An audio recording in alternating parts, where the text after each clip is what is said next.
Mengapa 46 konglomerat diam-diam memborong Patriot Bond dari Danantara?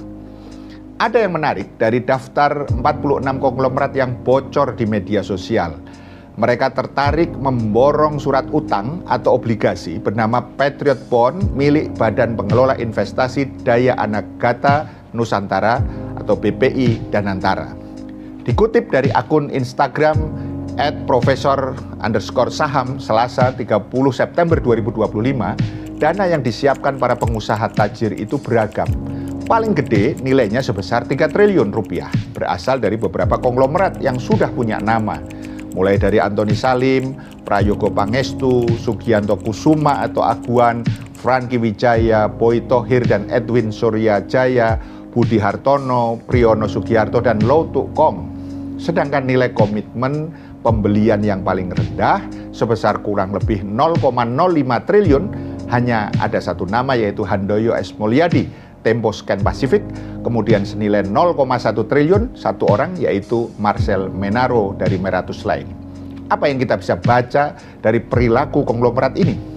Pertama, MD Global Relation and Governance Danantara Indonesia, Muhammad Al-Arif, mengatakan informasi yang menyebut 46 investor itu bukan informasi resmi dan hingga saat ini belum diumumkan terkait Patriot Bonds.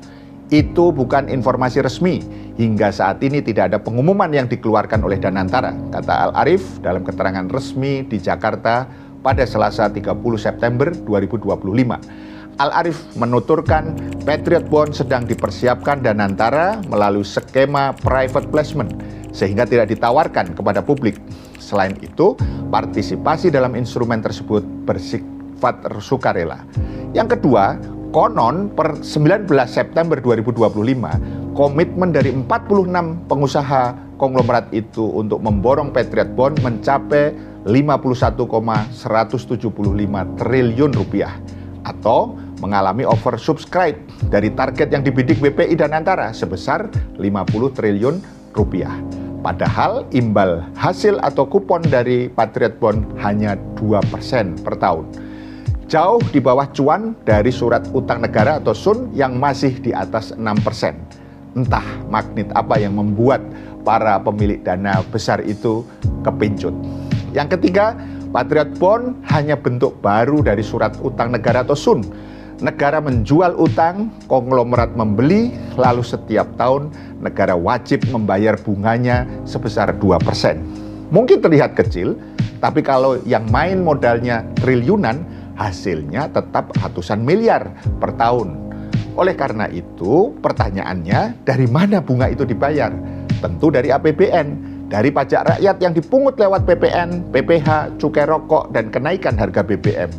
Artinya, 280 juta rakyat dipaksa menjadi penjamin bunga bagi para rentenir berkedok patriot.